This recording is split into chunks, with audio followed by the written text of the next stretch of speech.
نحمده ونصلي على رسوله الكريم أما بعد فأعوذ بالله من الشيطان الرجيم بسم الله الرحمن الرحيم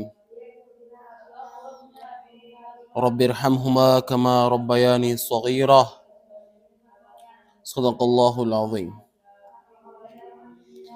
میرے پیارے بزرگوں، بھائیوں بہنوں، السلام علیکم ورحمۃ اللہ وبرکاتہ۔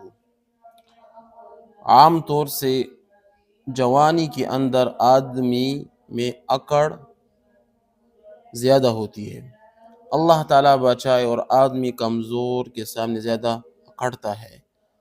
متکبر کو اکڑ کر چلنے کا شوق ہوتا ہے، اور یہ بھی خواہش ہوتی ہے کہ کوئی مجھے دیکھے تاکہ پتہ چلے کہ کون گزرا، اور وہ کچھ تعریف بھی کرے۔ متکبر تو خود ہی تعریف کا خواہاں ہوتا ہے، اگر کوئی تعریف نہ کرے تو تعریف کرانے کا خواہاں ہوتا ہے، اللہ تعالیٰ بچائے۔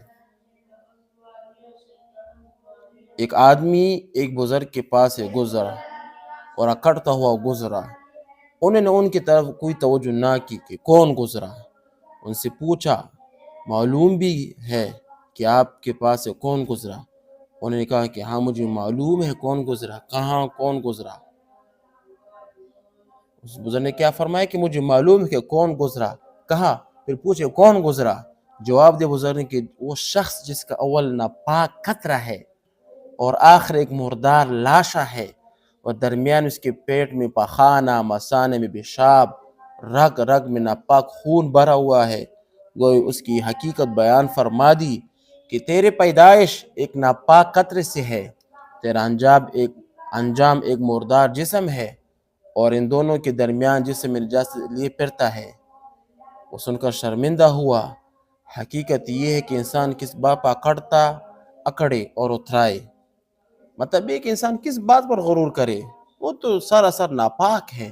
ناپاک قطر سے پیدا ہوا لاشا بن جائے گا، پیٹ میں ناپاکی ہے، وہ ہر حال میں حقیر و ذلیل ہے۔ برائی کی اس میں کوئی بڑائی، مطلب بڑائی میں اس کے اندر بڑائی کی کوئی بات اس کے اندر نہیں، سب برائی ہی برائی ہیں۔ بڑائی صرف اور صرف حق تعالیٰ شانوں کے لائق ہے۔ بہرحال والدین کے بارے میں حق تعالیٰ کا ایک ارشاد ہے کہ ان کے سامنے اپنے آپ کو کیا کرو، عاجز و پست بنا کر رکھو۔ بے شک تمہاری طاقت صحیح، قوی ہونا صحیح، جوان ہونا صحیح، لیکن مرتبے تم ان کے برابر کبھی نہیں ہو سکتے۔ لہذا ان کے سامنے کیا کرو، عاجز بنتے رہو، غلاموں، تابعداروں اور فرمانداروں کی طرح رہو۔ قرآن کریم میں ارشاد ہے نا، وَاخْفِضْ لَهُمَا جَنَاحَ الذُّلِّ مِنَ الرَّحْمَةِ، اور تمہارے ان کے سامنے عاجزی کرنا، انکساری کرنا اور پست اختیار کرنا از روئے شفقت اور مہربانی ہے کہ یہ میرے ماں باپ ہیں۔ اور میرے بھائی صرف یہ نہیں کہ ظاہر ان کے سامنے عاجزی سے رہو، بلکہ دل میں بھی ان کے لیے دعائیں کرتے رہو۔ رب ارحمہما کما ربیانی صغیرا، جب اولاد ان والدین کو یہ دعا دیں گے، ان کی تابعداری کریں گے، خدمت کریں گے، تو ایسے شخص کو والدین کی دلی دعائیں ملیں گی۔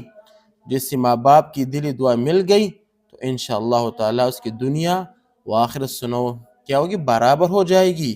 اللہ پاک والدین کی خدمت کرنے کی توفیق ہمیں عطا فرمائے۔ لیکن عام طور پر ہمارے معاشرے میں والدین کو کیا کرتے ہیں، حقیر مانا جاتا ہے، جو کہ بہت ہی بڑی کیا کرتے ایک سوچ کی بات ہے۔